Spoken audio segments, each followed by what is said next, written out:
I'm so sorry about that, everyone. I had some technical difficulties, but we will carry on beginning in chapter 16. So in verse 1, they traveled on from Elam, and the whole community of the people of Israel arrived at the Sin desert between Elam and Sinai on the 15th day of the second month after leaving the land of Egypt. There in the desert, the whole community of the people of Israel grumbled against Moshe and Aharon. The people of Israel said to them, "We wish Adonai had used his own hand to kill us off in Egypt. There we used to sit around the pots with the meat boiling, and we had as much food as we wanted.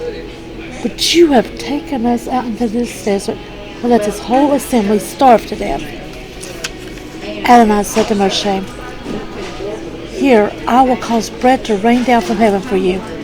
The people are to go out and gather a day's ration every day. By this I will test whether they will observe my Torah or not. On the sixth day, when they prepare what they have brought in, it will turn out to be twice as much as they gather on the other days." Moshe and Aharon said to all the people of Israel, "This evening you will realize that it has been Adonai who has brought you out of Egypt. And in the morning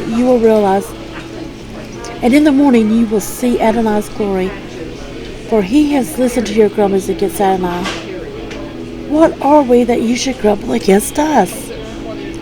Moshe added, "What I have said will happen when Adonai gives you meat to this.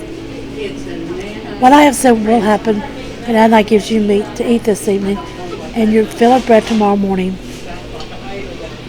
Adonai has listened to your complaints about grumblings against. Adonai has listened to your complaints and grumblings against him.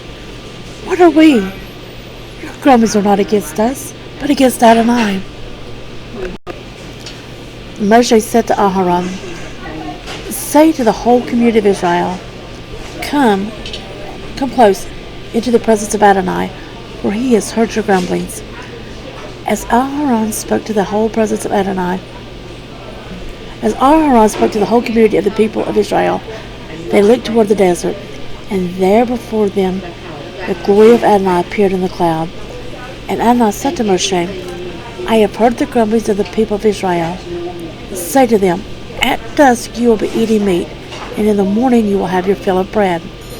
Then you will realize that I am Adonai your God." That evening quails came up and covered the camp, while in the morning there was a layer of dew all around the camp.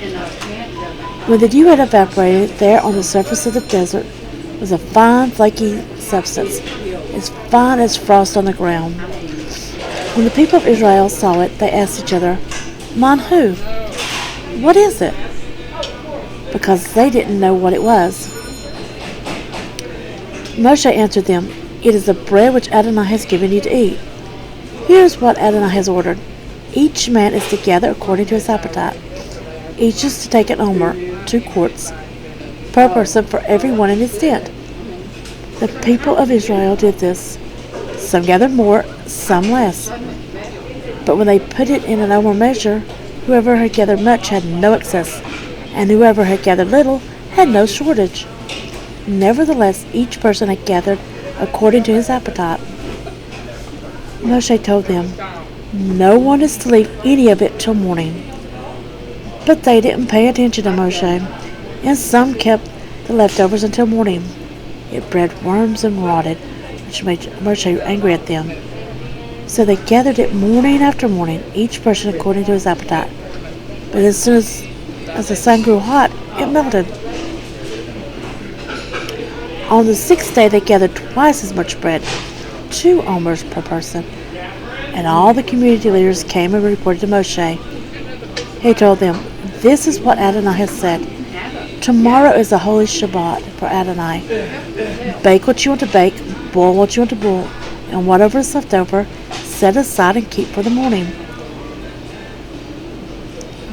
They set aside till morning as Moshe had ordered, and it did not rot or have worms. Moshe said, "Today eat that, because today is a Shabbat for Adonai. Today you won't find it in the field. Gather it 6 days, but the 7th day is the Shabbat. On that day there won't be any." However, on the seventh day, some of the people went out together and found none. Adonai said to Moshe, "How long will you refuse to observe my mitzvot and teachings? Look, Adonai has given you the Shabbat. This is why he is providing bread for 2 days. On the sixth day, each of you stay where you are. No one is to leave his place on the seventh day." So the people rested on the seventh day. The people called the food manna. It was like coriander seed, white, and it tasted like honey cakes. Moshe said, "Here is what Adonai has ordered. Let 2 quarts of manna be kept through all your generations, so that they will be able to see the bread which I fed you in the desert when I brought you out of Egypt." Moshe said to Aharon, "Take a jar, put in it 2 quarts of manna, and set it aside before Adonai to be kept through all your generations." Just as Adonai ordered Moshe, Aharon set it aside before the testimony to be kept. The people of Israel ate manna for 40 years until they came to an inhabited land. They ate manna until they arrived at the borders of the land of Canaan. An omer is 1/10 of an ephah, which is a bushel draw measure. Chapter 17. The whole community of the people of Israel left the Sin Desert, traveling in stages, as Adonai had ordered, and camped at Rephidim. But there was no water for the people to drink. The people quarreled with Moshe, demanding, "Give us water to drink." But Moshe replied, "Why pick a fight with me? Why are you testing Adonai?" However, the people were thirsty for water there and grumbled against Moshe. "For what did you bring us up from Egypt? To kill us, our children, and our livestock with thirst?" Moshe cried out to Adonai, "What am I to do with these people? They're ready to stone me." Adonai answered Moshe, "Go on ahead of the people and bring with you the leaders of Israel. Take your staff in your hand, the one you used to strike the river, and go. I will stand in front of you there on the rock in Horeb. You are to strike the rock, and water will come out of it, so the people can drink." Moshe did this in the sight of the leaders of Israel. The place was named Massah, testing, and Meribah, quarreling, because of the quarreling of the people of Israel, and because they tested Adonai by asking, "Is Adonai with us or not?" Then Amalek came and fought with Israel at Rephidim. Moshe said to Joshua, "Choose men for us. Go out and fight with Amalek. Tomorrow I will stand on top of the hill with God's staff in my hand." Yehoshua did as Moshe had told him and fought with Amalek. Then Moshe, Aharon, and Hur went up to the top of the hill. When Moshe raised his hand, Israel prevailed, but when he let it down, Amalek prevailed. However, Moshe's hands grew weary, so they took a stone and put it under him, and he sat on it. Aharon and Hur held up his hands, the one on the one side and the other on the other, so that his hands stayed steady until sunset. Thus Yehoshua defeated Amalek, putting their people to the sword. Adonai said to Moshe, "Write this in a book to be remembered, and tell it to Yehoshua. I will completely blot out any memory of Amalek from under heaven." Moshe built an altar, called it Adonai Nissi, Adonai is my banner, miracle, and said, because their hand was against the throne of Yah, Adonai will fight Amalek generation after generation. Chapter 18. Now Yitro, the priest of Midian, Moshe's father-in-law, heard about all that God had done for Moshe and for Israel, his people, how Adonai had brought Israel out of Egypt. After Moshe had sent away his wife Zipporah and her 2 sons, Yitro, Moshe's father-in-law, had taken them back. The name of the one son was Gershom, a foreigner there, for Moshe had said, "I have been a foreigner in a foreign land." The name of the other was Eliezer, "My God helps," because the God of my father helped me by rescuing me from Pharaoh's sword. Yitro, Moshe's father-in-law, brought Moshe's son and wife to him in the desert where he was encamped, at the mountain of God. He sent word to Moshe, I, your father-in-law Yitro, am coming to you with your wife and her 2 sons. Moshe went out to meet his father-in-law, prostrated himself, and kissed him. Then, after inquiring of each other's welfare, they entered the tent. Moshe told his father-in-law all that Adonai had done to Pharaoh and the Egyptians for Israel's sake, all the hardships they had suffered while traveling, and how Adonai had rescued them. Yitro rejoiced over all the good that Adonai had done for Israel by rescuing them from the Egyptians. Yitro said, Blessed be Adonai, who has rescued you from the Egyptians and from Pharaoh, who has rescued the people from the harsh hand of the Egyptians. Now I know that Adonai is greater than all other gods, because he rescued those who were treated so arrogantly. Yitro, Moshe's father-in-law, brought a burnt offering and sacrifices to God, and Aharon came with all the leaders of Israel to share the meal before God with Moshe's father-in-law. The following day, Moshe set to settle disputes for the people, while the people stood around Moshe from morning till evening. When Moshe's father-in-law saw all that he was doing to the people, he said, What is this that you are doing to the people? Why do you sit there alone, with all the people standing around you from morning till evening? Moshe answered his father-in-law, It's because the people come to me seeking God's guidance. Whenever they have a dispute, it comes to me.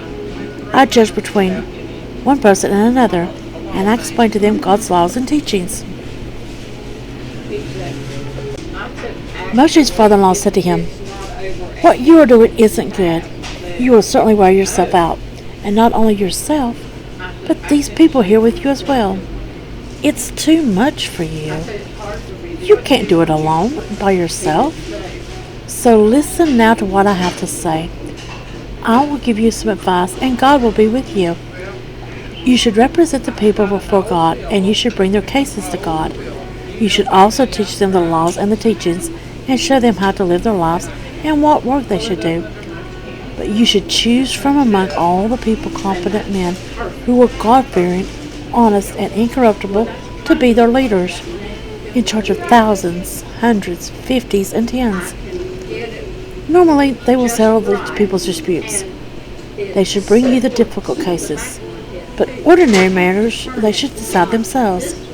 In this way, they will make it easier for you and share the load with you. If you do this, and God is directing you to do it, you will be able to endure, and all these people too will arrive at their destination peacefully. Moshe paid attention to his father-in-law's counsel and did everything he said. Moshe chose competent men from all Israel and made them heads over the people, in charge of thousands, hundreds, fifties, and tens. As a general rule, they settled the people's disputes. The difficult cases they brought to Moshe, but every simple matter they decided themselves. Then Moshe let his father-in-law leave, and he went off to his own country. Chapter 19. In the 3rd month after the people of Israel had left the land of Egypt, the same day they came to the Sinai desert. After setting out from Rephidim and arriving at the Sinai desert, they set up camp in the desert. There in front of the mountain, Israel set up camp. Moshe went up to God, and Adonai called to him from the mountain.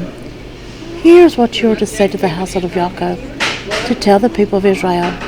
You have seen what I did to the Egyptians, and how I carried you on eagle's wings and brought you to myself.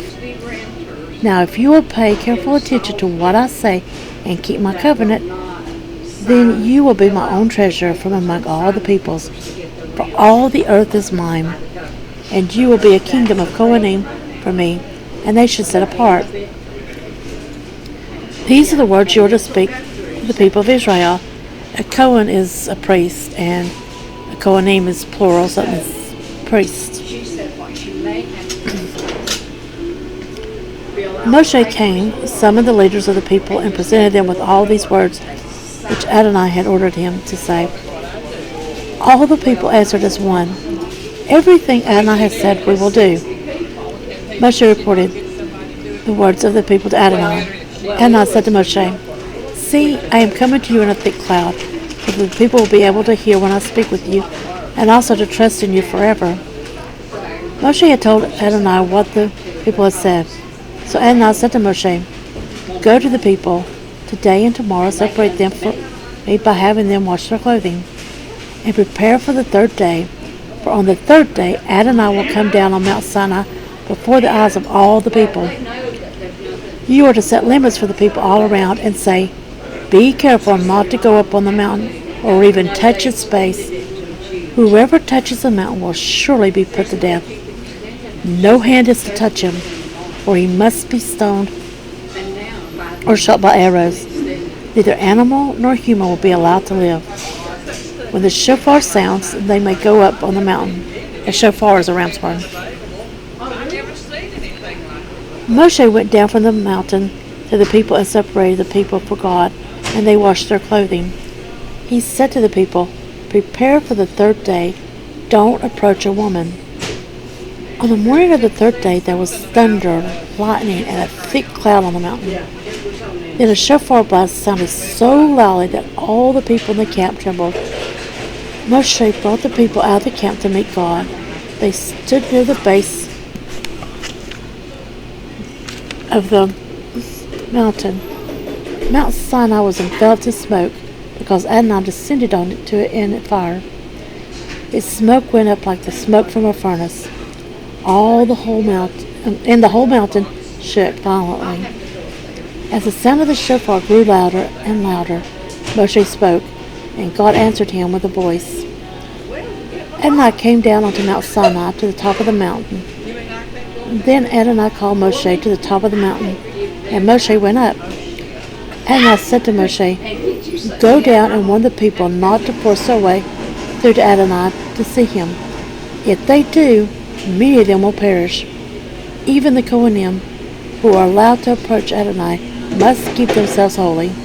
Otherwise, Adonai may break out against them." Moshe said to Adonai, "The people can't come up to Mount Sinai because you ordered us to set limits around the mountain and separate it." But Adonai answered him, "Go, get down, then come back up, you and Aharon with you. But don't let the Kohanim and the people force their way through to come up to Adonai, or he will break out against them." So Moshe went down to the people and told them. Chapter 20. Then God said all these words, "I am Adonai your God, who brought you out of the land of Egypt, out of the abode of slavery. You ought to have..." And I've just noticed something. Right here, it has the letters of the Hebrew alphabet. Begin the verses. So verse 1 was the letter Aleph. So verse 2 begins with the letter Bet. I'm sorry. Verse 2 begins with the letter Aleph. Verse 3, in front of it is the letter Bet. You are to have no other gods before me. You are not to make for yourselves a carved image or any kind of representation of anything in heaven above, on the earth beneath, or in the water below the shoreline. You are not to bow down to them or serve them, for I, Adonai, your God, am a jealous God, punishing the children for the sins of the parents, to the third and fourth generation of those who hate me, but displaying grace to the thousandth generation of those who love me and obey my mitzvot. And mitzvot are commandments. Mitzvah is one commandment. Mitzvot are multiple commandments. In verse 7, the letter in front of it is the letter Gimel, which is the third letter of the alphabet. You are not to use lightly the name of Adonai your God, because Adonai will not leave unpunished someone who uses his name lightly. Verse 8 begins with the fourth letter, Dalet. Remember the day, Shabbat, to set it apart for God. You have 6 days to labor and do all your work. But the 7th day is a Shabbat for Adonai your God. On it you are not to do any kind of work. Not you, your son, or your daughter. Not your female or female slave. Not your livestock, and not the foreigner staying with you inside the gates to your property. For in 6 days Adonai made heaven and earth, the sea and everything in them. But on the seventh day he rested. This is why Adonai blessed the day, Shabbat, and separated it for himself. Verse 12, so the letter for that is the letter Hey, which is the fifth letter. Honor your father and mother so that you may live long in the land which Adonai your God is giving you. The sixth letter is the letter Vav.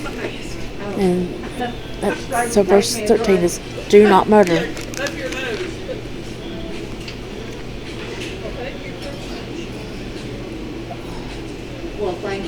Do not commit adultery. It's in front of the letter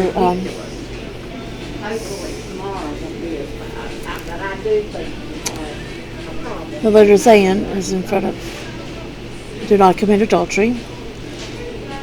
The letter Het is in front of the verse do not steal.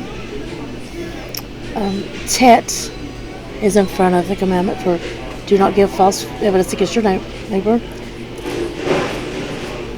And then we're on down here to verse 14, which in the King James Version will be verse 17.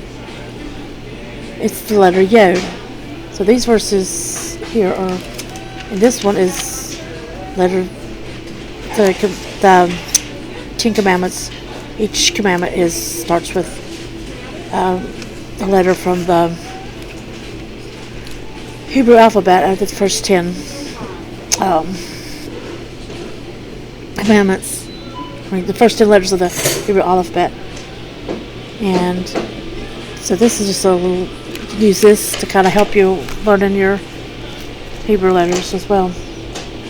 So verse 14 or 17 in King James Version, the letter Yod. Do not covet your neighbor's house. Do not covet your neighbor's wife, his male or female slave, his ox, his donkey, or anything that belongs to your neighbor. And covet just means to want.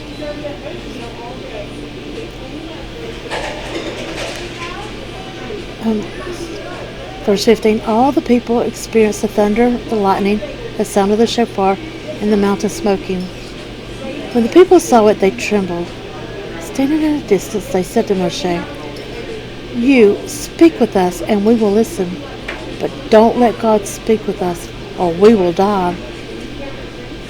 Moshe answered the people, don't be afraid, because God has come only to test you and make you fear him, so that you won't commit sins. So the people stood at a distance, but Moshe approached the thick darkness where God was. Adonai said to Moshe, here's what you are to say to the people of Israel. You yourselves have seen that I spoke with you from heaven. You are not to make with me gods of silver, nor are you to make gods of gold for yourselves. For me, you need to make only an altar of earth. On it you will sacrifice your burnt offerings, peace offerings, sheep, goats, and cattle. In every place where I cause my name to be mentioned, I will come to you and bless you. If you do make me an altar of stone, you are not to build it of cut stones. For if you use a tool on it, you profane it. Likewise, you are not to use steps to go up to my altar, so that you won't be indecently uncovered. Chapter 21. These are the rulings you are to present to them. If you purchase a Hebrew slave, he is to work 6 years, but in the seventh he is to be given his freedom without having to pay anything. If he came single, he is to leave single. If he was married when he came, his wife is to go with him when he leaves. But if his master gave him a wife, and she bore him sons or daughters, then the wife and her children will belong to her master, and he will leave by himself. Nevertheless, if the slave declares, I love my master, my wife, and my children, so I don't want to go free, then his master is to bring him before God, and there at the door or doorpost, his master is to pierce his ear with an awl, and the man will be his slave for life. If a man sells his daughter as a slave, she is not to go free like the men's slaves.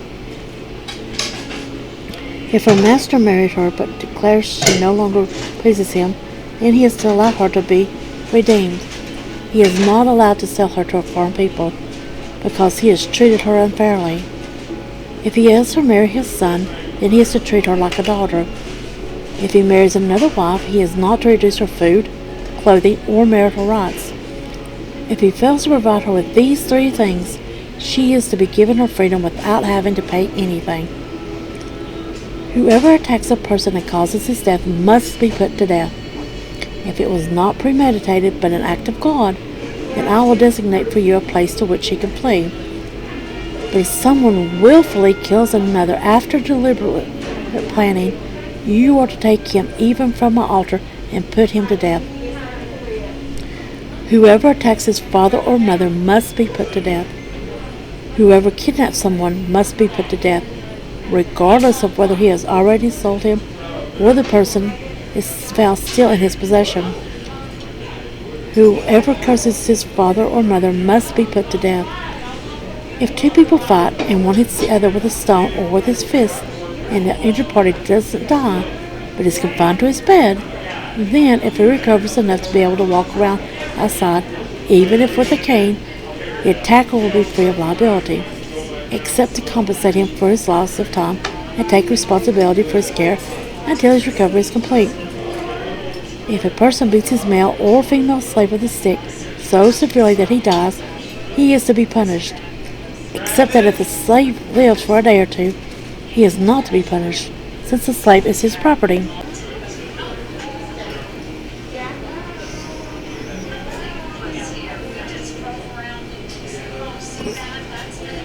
If people are fighting with each other and happen to hurt a pregnant woman so badly that her unborn child dies, then, even if no other harm follows, he must be fined. He must pay the amount set by the woman's husband and confirmed by judges. But if any harm follows, then you are to give life for life, eye for eye, tooth for tooth, hand for hand, foot for foot, burn for burn, wound for wound, and bruise for bruise. If a person hits his male or female slave's eye and destroys it, he must let him go free in compensation for his eye. If he knocks out his male or female slave's tooth, he must let him go free in compensation for his tooth. If an ox scores a man or a woman to death, the ox is to be stoned and its flesh not eaten. But the owner of the ox will have no further liability.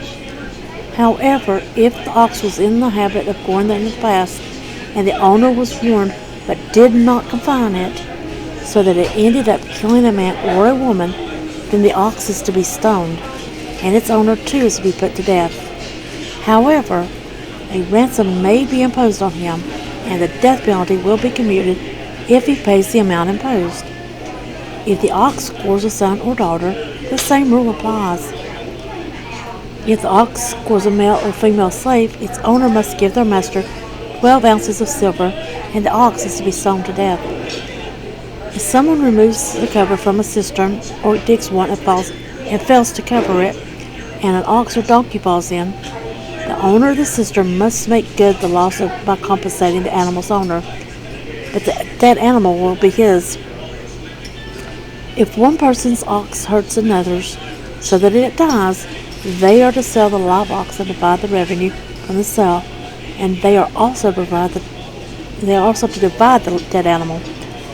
But if it is known that the ox was in the habit of goring in the past, and the owner did not confine it, he must pay ox for ox, but the dead animal will be his. If someone steals an ox or sheep and slaughters or sells it, he is to pay 5 oxen for an ox and 4 sheep for a sheep. Chapter 22. If a thief caught in the act of breaking in is beaten to death, it is not murder, unless it happens after sunrise, in which case it is murder. A thief must make restitution, so if he has nothing, he himself is to be sold to make good the loss from the theft. If what he stole is found alive in his possession, he is to pay double, no matter whether it is an ox, a donkey, or a sheep. If a person causes a field or vineyard to be grazed over, or lets his animal loose to graze in someone else's field, he is to make restitution from the best produce of his own field and vineyard. If a fire is started and spreads to thorns, so that standing grain, or a field is destroyed, the person who led it must make restitution. If a person entrusts a neighbor with money or goods, and they are stolen from the trustee's house, then, if the thief is found, he must pay double. But if the thief is not found, then the trustee must state before God that he did not take the person's goods himself. In every case of dispute over ownership, whether of an ox, a donkey, a sheep, clothing, or any missing property, or one person says, "This is mine," both parties are to come before God, and the one whom God condemns must pay the other one double. If a person trusts a neighbor to look after a donkey, ox, sheep, or any animal, and it dies, is injured, or is driven away unseen, then the neighbor's oath before Adonai that he has not taken the goods will settle the matter between them. The owner is to accept it without the neighbor's making restitution. But if it was stolen from the neighbor, he must make restitution to the owner. If it was torn to pieces by an animal, the neighbor must bring it as evidence, and then he doesn't need to make good the loss. If someone borrows something from his neighbor and he gets injured or dies with the owner not present, he must make restitution. If the owner was present, he need not make good the loss. If the owner hired it out, the loss is covered by the hiring fee. If a man seduces a virgin who is not engaged to be married and sleeps with her, he must pay the bride price for her to be his wife. But if her father refuses to give her to him, he must pay a sum equivalent to the bride price of a virgin. You are not to permit a sorceress to live. Whoever has sexual relations with an animal must be put to death. Anyone who sacrifices to any god other than Adonai alone is to be completely destroyed. You must neither wrong nor oppress a foreigner living among you, for you yourselves were foreigners in the land of Egypt. You are not to abuse any widow or orphan. If you do abuse them in any way, and they cry to me, I will certainly heed their cry. My anger will burn, and I will kill you with the sword. Your own wives will be widows, and your own children fatherless. If you loan money to one of my people who is poor, you are not to deal with him as with a creditor, and you are not to charge him interest. If you take your neighbor's coat as collateral, you are to restore it to him by sundown, because it is his only garment. He needs it to wrap his body. What else does he have on which to sleep? Moreover, if he cries out to me, I will listen, because I am compassionate. You are not to curse God, and you are not to curse the leader of your people. You are not to delay offering from your harvest of grain, olive oil, or wine. The firstborn of your sons you are to give to me. You are to do the same with your oxen and your sheep. It is to stay with its mother 7 days, and on the 8th day you are to give it to me. You are to be my specially separated people. And therefore you are not to eat any flesh torn by wild animals in the countryside.